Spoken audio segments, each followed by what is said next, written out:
এই মোনাজাতের শুরুতে অনেক সময় আমরা দুরূদ পাঠ করি। তো এই দুরূদ পাঠ করা কি জরুরি? এই দুরূদ পাঠ করা কি দোয়া কবুল হওয়ার জন্য শর্ত? সেই দোয়া আল্লাহর কাছে কবুল হওয়ার সুযোগ অনেক বেশি থাকে। আমার প্রতি খুশি হয়ে আমাকে অনেক বেশি দান করে।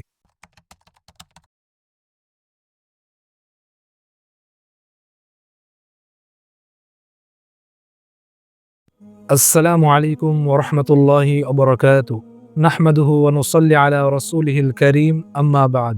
সুপ্রিয় দর্শক শ্রোতা, আমরা আল্লাহর কাছে দোয়া করি, আমরা মুনাজাত করি। তো এই মুনাজাতের শুরুতে অনেক সময় আমরা দুরূদ পাঠ করি। তো এই দুরূদ পাঠ করা কি জরুরি? এই দুরূদ পাঠ করা কি দোয়া কবুল হওয়ার জন্য শর্ত? এই ব্যাপারে আজ আমরা আলোচনা করব। মুনাজাতের শুরুতে, দোয়ার শুরুতে দুরূদ শরীফ পাঠ করা শর্ত না, জরুরি না, কিন্তু দুরূদ শরীফ পাঠ করলে সেই দোয়া আল্লাহর কাছে কবুল হওয়ার সুযোগ অনেক বেশি থাকে।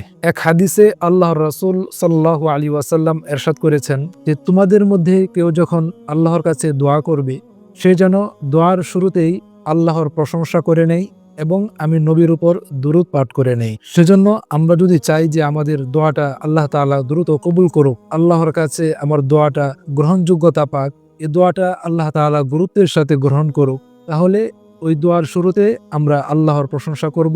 আল্লাহর প্রশংসা মানে কি? দুনিয়াতে যখন আমরা কারো কাছে কোনো কিছু প্রার্থনা করি, শুরুতেই আমরা তার অনেক প্রশংসা করি, তার অনেক গুণকীর্তন করি, তার মনকে অনেক খুশি করি। এতে হয় কি? এতে সে লোকটি আমার প্রতি খুশি হয়ে আমাকে অনেক বেশি দান করে, অনেক বেশি সে আমাকে দেয়।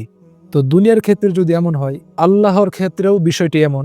যদিও আল্লাহ তাআলা আমার প্রশংসার মুখাপেক্ষী না, কিন্তু আমি আল্লাহ তাআলাকে যদি খুশি করি, আল্লাহ তাআলা আমাকেও খুশি করে দিবেন। সেজন্য দোয়ার শুরুতে আমরা আল্লাহর প্রশংসা করে নিব এবং রাসূলুল্লাহ সাল্লাল্লাহু আলাইহি ওয়াসাল্লামের উপর দরুদ পাঠ করে নিব এবং দোয়ার শেষেও দরুদ পাঠ করব। আল্লাহর রাসূল সাল্লাল্লাহু আলাইহি ওয়াসাল্লাম ইরশাদ করেছেন, কুল্লু দুআইন মাহজুব, প্রত্যেকটি দোয়াই আটকে থাকে, হাত্তা ইউসাল্লি আলাইয়া, যতক্ষণ না আমার উপর দরুদ পাঠ করা হয়। এই হাদিসের আলোকে উলামায়ে কেরাম বলেছেন, দোয়ার শেষে, মুনাজাতের শেষেও দুরূদ শরীফ পাঠ করা চাই। এতে করে কি হবে?